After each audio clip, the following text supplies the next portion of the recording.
Shalom Om Tante, Shalom. Joel, Ria, Shalom. Lisa, Shalom. Aku izin nih hari ini kita mau ngobrol-ngobrol, jadi kita mau bikin video untuk Natal.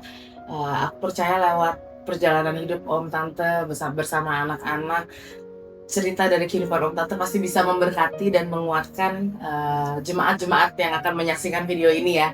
Jadi kita berdoa biarlah kisah hidup dan perjalanan hidup Om Tante benar-benar menginspirasi bagi jiwa-jiwa yang hadir nanti ya. Dan pertama aku izin bertanya nih, Om Tante waktu pertama kali terima Tuhan Yesus, gambaran seperti apa sih yang Om Tante bayangkan tentang Tuhan gitu sebelum menjalani kehidupan sebagai orang Kristen ya, sebelum menjalani kehidupan sebagai anak Tuhan, dibimbing oleh gereja ataupun oleh mentor atau gimana, tapi pertama kali setelah terima Tuhan Yesus tuh gambaran Tuhan untuk Om Tante tuh seperti apa sih kalau aku boleh tahu? Mungkin mulai dari Om dulu. Kalau terima Tuhan Yesus itu sebelumnya sih memang dari dulu ya, maksudnya itu dari lahir itu kita kan ikut kepercayaan ya, leluhur lah. Saya mendengar karena firman Tuhan itu kan dari pendengaran. Terus dari sekolah itu kita sekolah di daerah Sumatera sana, Kabupaten Langkat sana. Semenjak SD, SMP di sekolah dulu kan terbatas nasional, sekolah nasional. Itu hanya ada 2 agama, Kristen dan Islam. Untuk yang istilah Buddha itu tidak ada. Jadi di sekolah itu disuruh pilih salah satu. Kalau misalnya kita pas ada pelajaran agama, biasanya disuruh pilih. Kalau misalnya yang Kristen biasanya keluar itu ya kita cari yang sesama anak Tuhan ya. Di situ ada gurunya memang. Nah, kalau yang Islam memang tetap di kelas. Nah, dari situ memang saya udah tahu ya firman Tuhan, gambaran-gambar sedikit lah ya dari sekolah itu udah ada. Yang menerima Tuhan yang nyata itu istilahnya semenjak pernikahan di tahun 96. Nah, sebelum itu memang saya juga ada, kalau kita mau di Kristen itu kan nggak serta-merta, oh saya mau ikut Kristus, mau ini langsung dibaptis aja. Itu ada istilahnya apa tuh? Belajar ya, katekisasi ya. Katekisasi ya. 1 tahun berapa? Iya. Hampir 1 tahun. Iya. Nah, itu ada bimbingan Iya. bimbingan rohani ya, mengenal Tuhan, terus semua ada bimbing ya, sampai selesai Sampai baru dibaptis, baru kita ada pemberkatan nikah. Nah, tahun 96. Berarti usia pernikahan udah 29 tahun ya. Ya. Wow, luar biasa. Dari situlah kita mulai lebih lagi ya. Cuma terus terang kalau saya memang untuk kerohaniannya ya kita bertumbuh lah ya, betul. belajar terus ya akan kebenaran firman Tuhan. Saya terus terang waktu awal-awal menerima Tuhan Yesus sebagai juru selamat itu, untuk berdoa juga kadang-kadang terus terang saya tuh bisa ketawa sendiri.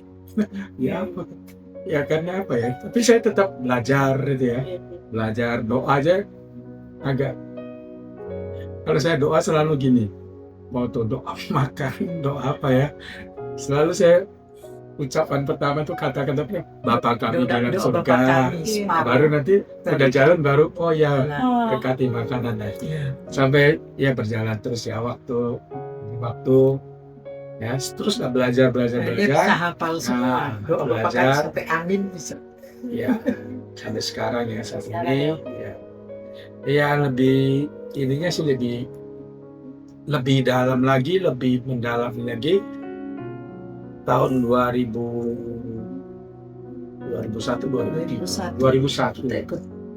saya sekolah orientasi melayani. Saya pernah ikut itu SOM ya. Iya, SOM, betul banget. Di Surabaya. Iya. Salah satu gereja terbesar lagi GPI ya. Itu saya ada ikut SOM, terus ada ikut FA.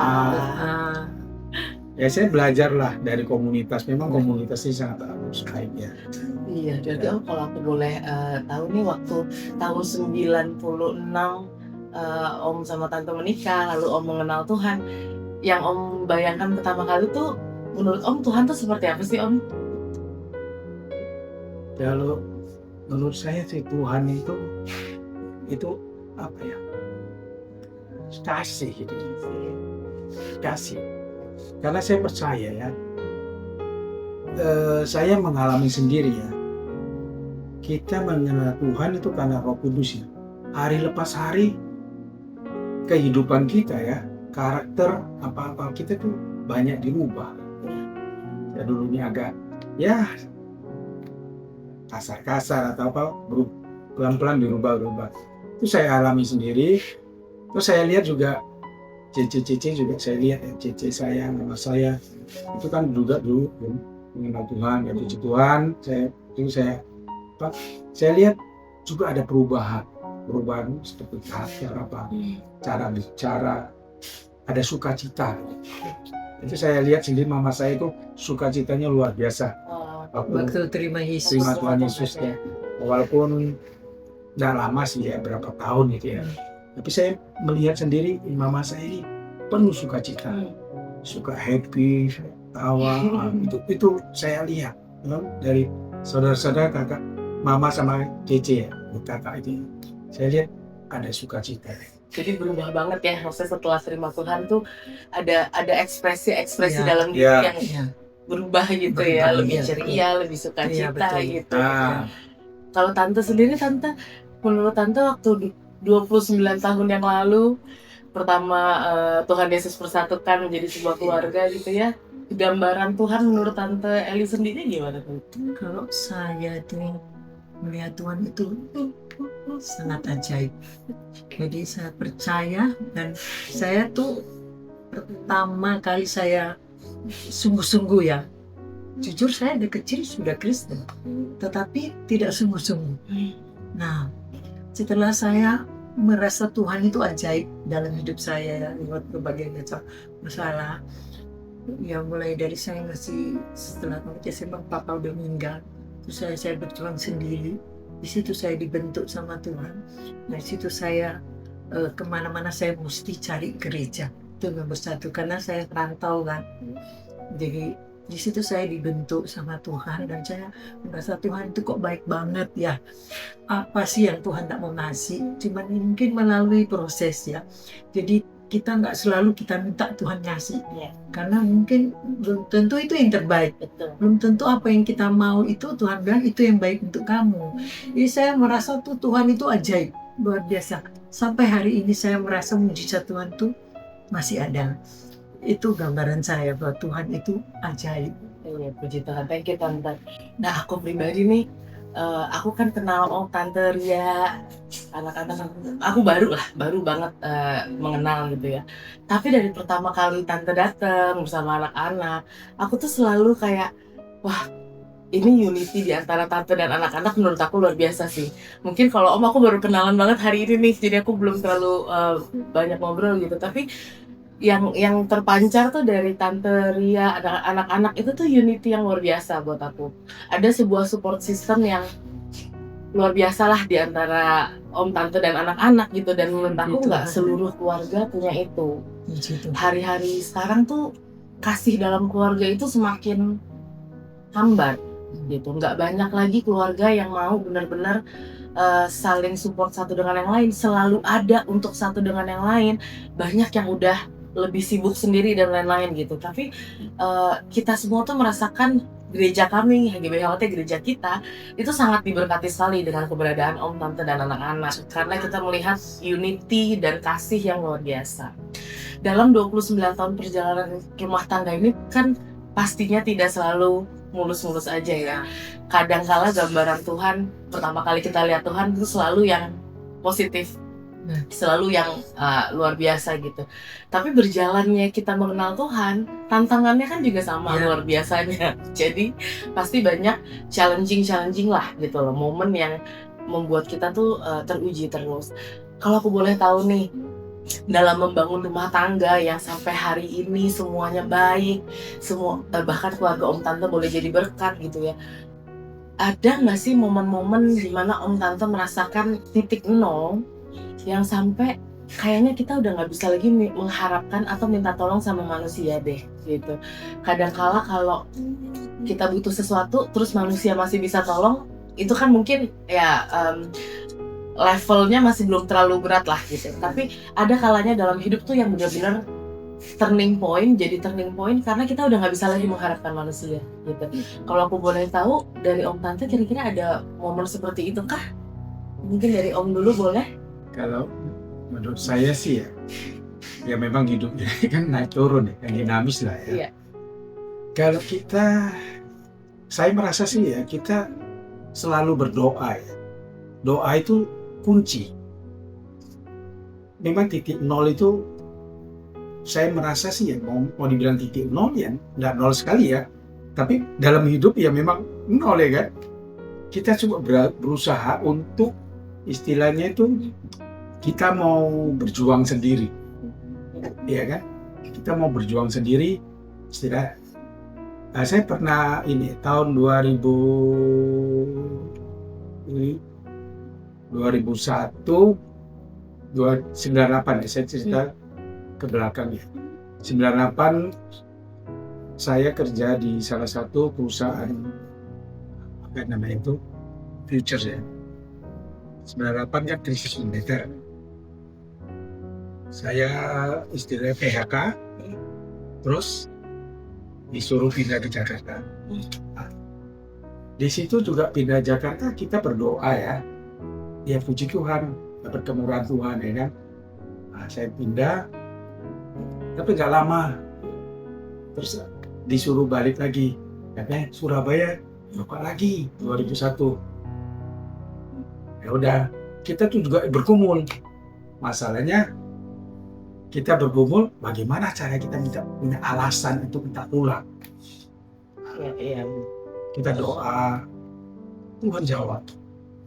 Saya itu dengan kantor buka yang di Surabaya kita balik. Ya terserah. Ya istilahnya dikembalikan ke kita. Yang apa kan ya sendirilah menjalankan hidup kita sendiri ya. Nah, mereka nggak bisa tahu. Kalau merasa mau balik ya balik silakan pulang. Di situlah kita juga mengenal lebih dalam lagi Tuhan ya. Karena kita di Jakarta ini kita lebih ke ke gereja-gereja waktu itu di pinggir-pinggir jalan, di mall ya itu. Nah, saya mengenal GBI lebih lagi juga ya. Nah, di situ mulai saya terus pulang kembali ke Surabaya, ikut SOM. Nah, di situ juga kita tuh bergumul, pinginnya kerja sendiri, tidak mau lagi ikut di kantor ikut orang. Kita doa sampai kita memang melepas semua kerjaan, kita berusaha berjuang sendiri. Tapi ya karena mungkin Tuhan belum berkehendak ya, usaha kita gagal. Di situ juga kita berdoa terus. Ya puji Tuhan, ada jawaban gitu ya. Berarti dari sisi ini ya Om, pengusaha lah ya. Karena maksudnya untuk seorang wirausaha membangun usaha sedemikian rupa dengan segala apapun yang kita punya lah, namanya pengusaha itu kan effort apapun kita taruh di situlah semaksimal mungkin. Terus tiba-tiba Tuhan izinkan mungkin tidak berjalan sesuai rencana, ya itu tidak mudah sih ya untuk menghadapi itu ya. Memang dari itu ya, memang itulah ya. Kuncinya kalau menurut saya kita keluarga misbah. Saya selalu ajak anak-anak, Ria, Lisa, Yoel, ya kita selalu misbah. Kita berdoa, mereka kecil-kecil, masih anak-anak sekolah di Surabaya juga. Kalau mau sekolah kita selalu tumbang tangan, ya. Kita belajar tumbang tangan sampai mereka ngomong. Ya, sampai sudah tinggi, SMP tapi udah bisa lagi. SMP. Memang terus terang, masalah ekonomi itu sangat berat. Iya. Sampai Ria juga sekolahnya juga ya kita sebenarnya nggak sampai segitu sih harusnya, karena kita berusaha, karena keadaan ekonomi kurang menunjang, kita mau masukkan dia ke SMA negeri ya di Surabaya ya gitu ya. Itu negeri, salah satu SMA negeri yang favorit terkenal di Surabaya itu ya Negeri 5 itu ya. Saya lihat dianya kurang apa ya, kurang pede, atau karena mungkin Karena dari memang dia dari lingkungan TK, yang SD, SMP Iya. kan sekolah Kristen. di sekolah Kristen. Culture shock lah kalau bahasa anak sekarang ya. Tapi waktu kita kena masalah ekonomi pas dia mau masuk SMA, Oh, ya itu nggak mudah banget juga buat Ya. dia pasti ya. itu titik Lingkungan. nol memang. Memang Untuk saya kira karena pekerjaan. Ya. ya, dari mama dulu waktu masih ada kan, ya udah sekolahkan di Medan Binjai. Saya kan dari Binjai, Oh. Medan ya kan. Nah, sana kan kebetulan saya juga kan dulu SMA di Binjai kan. Terus Binjai, kenapa bisa aja Binjai? Dia masih belum siap. Oh. Udah bergumul sana bergumul sini, terakhir ya Tapi itu jawaban doa juga. jawaban doa. Karena kami berdoa, Iya. tiba-tiba kakak dari suami saya di Tegal dia yang telepon. Dia sekolah di sini aja. Dan puji Tuhan dia dapat sekolah SMA ya. Bagus. Jadi Saya akhirnya nggak waktu jadi dia masuk yang tamat, ya dia dia bisa lulus di UI. Wow. Ya karena terakreditasi A di sekolahnya itu. Itulah Wah, semua keren. mujizat Tuhan. Iya. Kalau tante sendiri, tante sebagai istri, sebagai ibu, perannya berbeda lagi nih. Ya betul. Om sebagai kepala rumah tangga, sebagai imam, nabi dan raja itu bertanggung jawab secara rohani dan jasmani terhadap keluarga, itu tugas yang sangat luar biasa buat aku ya. Karena aku pun punya papa, aku punya suami, jadi aku Iya. ngeliat wah ini sebagai laki-laki itu nggak mudah loh dalam Iya. rumah tangga, harus menjadi imam, nabi dan raja itu sangat tidak mudah. Tapi sampai hari ini Om masih luar biasa ada sampai hari ini, itu semua karena kasih Tuhan ya gitu, melewati titik nol dan sebagainya. Tapi aku juga percaya sebagai seorang istri dan seorang ibu itu beda lagi tuh peperangannya gitu loh, Iya. beda lagi challenge-nya gitu. Kalau buat tante sendiri, kalau kita boleh tahu nih, titik yang tante rasa udah paling itu momen apa tante dalam hidup tante? Ya itu, ya waktu suami saya perusahaan pilot, dan ya saya sebagai ibu kan harus melihat anak-anak. Betul. Dan di situ saya merasa bahwa saya tuh hanya bisa melekat sama Tuhan. Jadi dulu waktu masa-masa itu saya rajin sekali putar radio. Dan saya ingat ada 2 radio rohani di Surabaya. Satu itu Mbah Trayuda, satu itu Radio Sangkakala. Di situ saya selalu dengar khotbah. Ada harinya, setiap kalau tidak salah Selasa Jumat itu dia ada seperti apa ya, Talk show. memberi firman. Oh, firman. Ya.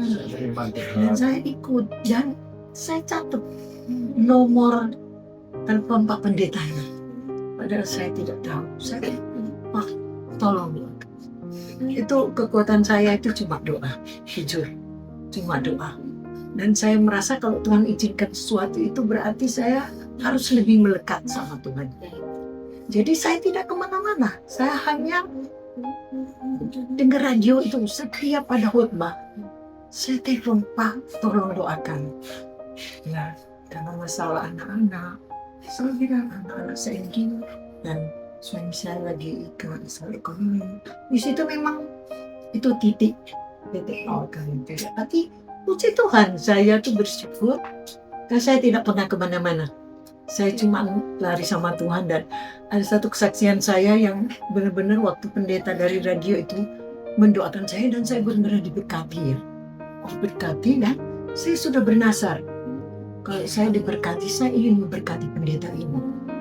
Saya tak kenal, saya hanya lewat telepon. Dan akhirnya saya WA, waktu itu belum ada WA ya, masih telepon. Dan saya bilang, Pak, saya pengen ketemu ayo janjian ketemu. Saya ajak suami saya, anak-anak ketemu, lalu saya tidak tahu sama sekali kalau pendeta itu juga punya anak yang punya masalah ya, Dek. Anaknya itu lahir dengan dada yang agak bukan jantung, tipis itu, transparan. Ya. Kelihatan. Dan saya tuh waktu itu saya pengen memberkati bapak itu, bapak pendeta itu, saya tak tahu. Jadi saya ketemu, saya berkati dia karena waktu itu semua saya diberkati. Karena saya minta doa, setiap saya dengar radio itu, saya minta tolong doakan saya. Dan kok firmannya itu kayak ngasih buat saya gitu loh. Selalu firman itu menguatkan saya, memberi kekuatan, memberi saya semangat hidup ya tentu saja. Karena saya mengalami anak-anak yang luar biasa istimewa ya. Di mata saya itu anak-anak saya ini istimewa. Jadi saya bersyukur Tuhan ketika saya benar-benar melekat sama Tuhan, Tuhan mendengar jeritan doa saya gitu. Dari situlah saya bersyukur bahwa sejak kami Tuhan berkati ya, itu benar-benar ya walaupun masih melalui proses, tapi sudah ya itu doa saya ya, udah bisa Tuhan tambah hari tambah maju. Maju juga bukan dalam hal apa, tapi tentu keimanan ya. Apalagi suami saya ini yang notabene dia baru Kristen sejak menikah dengan saya, jadi puji Tuhan dengan suami saya juga menjadi anak Tuhan, dia bisa membawa cecenya, sudah berapa cece dengan Yesus. Tiga. Dari keluarga itu Pilih tiga. Wow. dan terlebih itu mama mertua, yang itu bagi saya itu mustahil. Karena mama mertua itu sangat-sangat busuk. Iya. Tapi kami selalu berdoa berdua. Itu kekuatan Doa itu ya. doa itu luar biasa. Jadi kami sejak menikah kami sudah berbiasakan diri itu selalu doa sepakat. Dan memang benar ya Pak ya, setiap kita doa sepakat, apa yang kita mau itu dalam hitungan hari itu kita tidak jawaban. Iya. Dulu sekarang juga ada. Sekarang nggak salah. Sekarang Iya. Agak dikit ya Om. Dulu cepat dia. Dulu cepat. karena proses ya. Awal-awal Proses. itu apa yang kita doakan Iya betul. langsung. Benar, Kita benar. doa langsung. Langsung Ya kesini ya Tuhan udah lihat. mulai diproses ya. Kedewasaan. Iya betul Iya. itu dia, karena kan secara rohani semakin dewasa Iya. ya, artinya tantangannya kan semakin Iya. besar lagi. Kalau Ria, kalau Kak Farhan boleh tanya Ria, mewakili Yoel dan Lisa nih, sebagai seorang anak dalam keluarga ini ya, ada nggak sih momen-momen yang Ria tuh merasa kayaknya aku udah nggak sanggup deh, Ma gitu? Ada nggak dalam hidup Ria? Ya, kalau dari aku sih, waktu terutama yang paling berat itu waktu remaja ya, karena kan kita sebagai remaja tuh pengennya main, bersosialisasi sama temen ya kan, tapi kok kita tuh nggak bisa gitu, karena kita harus jaga dua saudara kita di rumah, terus kita harus support orang tua kita gitu kan. Mereka ini kan tidak bisa ditinggal sendiri ya, jadi kita tuh harus support kemana-mana. Kalau mau pergi tuh kita juga harus pegangin mereka, kita kalau mau ketemu teman juga rasanya sungkan, karena kan mereka tuh pasti kelihatan berbeda gitu kan. Dan mungkin anak-anak seumuran aku waktu itu ya, umur 13-14 tahun, itu mungkin mereka agak aneh gitu, apalagi di lingkungan aku itu nggak ada temen yang punya experience yang sama. Jadi mereka nggak mengerti gitu ya, gimana rasanya punya saudara yang berkebutuhan khusus. Jadi apa ya, ada rasa kayak beban gitu. Terus sampai-sampai aku tuh merasa kenapa ya aku tuh harus lahir di keluarga ini. Karena kalau aku baca misalnya di berita, atau kalau aku cari di pengetahuan umum gitu ya. Sebenarnya kemungkinan untuk anak-anak lahir berkebutuhan khusus tuh tidak seumum itu gitu. Itu hal yang lumayan cukup langka gitu. Apalagi kalau kasusnya dalam satu keluarga itu ada 2 anak yang seperti ini dan ada 1 yang normal gitu ya. Aku sampai mencari dari sisi biologis, dari sisi macam-macam lah, psikologis dan yang lain-lain, seberapa besar kemungkinan aku bisa ada di keluarga ini. Apalagi aku lihat di lingkungan aku, kemungkinannya kok kayaknya kecil ya. Karena banyak tuh teman aku yang saudaranya banyak, tapi semuanya lahir dengan normal. Jadi aku sempat tanya sama Tuhan, kenapa harus aku gitu? Sementara teman-teman aku yang seumuran, mereka tuh nggak mengalami hal yang sama. Kenapa Tuhan gitu?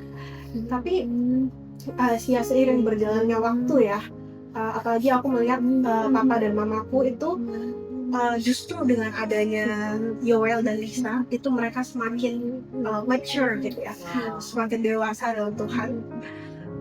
Pertanyaan itu udah nggak ada lagi ketika aku dewasa, dan aku bilang sama Tuhan kalau memang aku harus dilahirkan lagi, aku mau lahir di keluarga ini, it's okay gitu. Mereka tuh berkat dari Tuhan, bukan bukan. Ria, kamu hebat. Kamu anak yang luar biasa. Gak mudah pasti untuk Ria, gak mudah untuk Om Tante. Tapi itu tadi, waktu pertama kali ngeliat Tante, Ria, Yoel, Lisa datang ya saat itu, unity dan kasih dari keluarga Om Tante tuh gak bisa dibohongi. Itu sangat itu sangat memberkati kami semua, walaupun kita belum kenal saat itu ya. Tapi Om Tante dan Ria tuh begitu luar biasa gitu loh. Bahkan sampai hari ini aku ngeliat Om Tante di tempat ini. Wah, Tuhan dahsyat sih. Tuhan dahsyat sih. Om Tante adalah orang yang luar biasa. Ria adalah anak yang luar biasa. Ria, Tuhan, kamu hebat gitu. Yoel dan Lisa itu luar biasa. Justru Yoel dan Lisa itu adalah hadiah yang spesial jadinya. Dan yang aku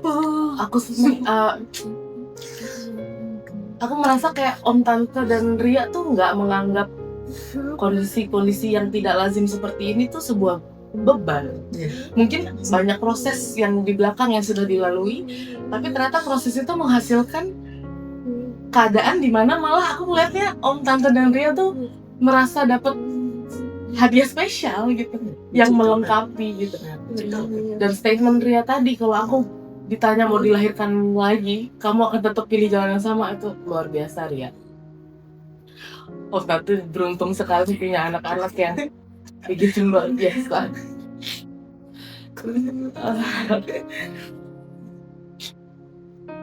Dan dari sharing Om Tante tadi, beberapa kali Om Tante sebut soal doa dan sepakat ya. Di situ artinya memang pertolongan dari Tuhan itu datangnya nggak dari mana-mana, tapi dari dalam keluarga sendiri. Dimana Om Tante dan anak-anak bisa sepakat, bisa berdoa, dan itu menjadi sebuah pertolongan Tuhan dari dalam hidup Om dan Tante. Wah, itu sangat memberkati kita banget. Nah, di momen Natal ini nih, boleh mungkin Ria, Om Tante saling lihat-lihatan dulu nih, Yoel, Lisa ya. Tuhan begitu luar biasa, rumah tangga Om dan Tante berjalan 29 tahun. Dan sampai hari ini Om Tante dan anak-anak dalam keadaan yang baik. Itu semua karena kasih karunia Tuhan. Bahkan aku percaya lewat pengenalan akan Tuhan yang ada pada Om Tante Ria, Yoel, dan Lisa, Om Tante berhasil menghadirkan kerajaan Tuhan di dalam keluarga Om dan Tante. Om Tante berhasil menghasilkan surga dalam keluarga Om dan Tante. Dan itu sangat terasa dan terimpartasi kepada kita semua. Gitu. Boleh nggak di momen Natal ini mungkin Om Tante dan anak-anak boleh saling memberikan kata-kata ucapan syukur untuk satu dengan yang lainnya mungkin? Boleh dilihat dulu, lihat papa mamanya. Sebenarnya apa ya? Ya kasih aja ya. Semua kan karena kasih ya. Terima kasih Ria yang sudah menjadi support. Ria, terima kasih Papa Ria. Thank you. Tante mungkin Ya, Pasti. terima kasih suamiku yang Ya, penuh kasih. selalu memberi saya kekuatan. Juga berikan semangat ya. Amin. Yoel juga. Iya. Makasih ya. Ya. Tuhan. Wah, kita diberkati banget Om Tante. Jujur kok jadi kita yang speechless ya. Loh, makasih Saya banyak Om Tante. Aku nggak nyangka Terima kasih juga kami loh, kami diberi kepercayaan untuk bersaksi seperti ini ya. Justru saya tuh selalu bilang sama Kak Rahel, saya siap. Karena saya sudah merasakan kasih Tuhan itu luar biasa. Keajaiban Tuhan itu nyata dalam keluarga kami. Jadi saya mau, kalau saya diajak bersaksi saya mau. Suami saya sempat bingung. Mari ini gereja baru pindah. tiba-tiba ya ngagetin. Saya bilang ya kita harus, kalau kita berdoa kan selalu kita doa bersama, Tuhan biarlah kami diberkati dan menjadi berkat. Nah, saya bilang berkat itu tidak selalu berupa materi. Bisa.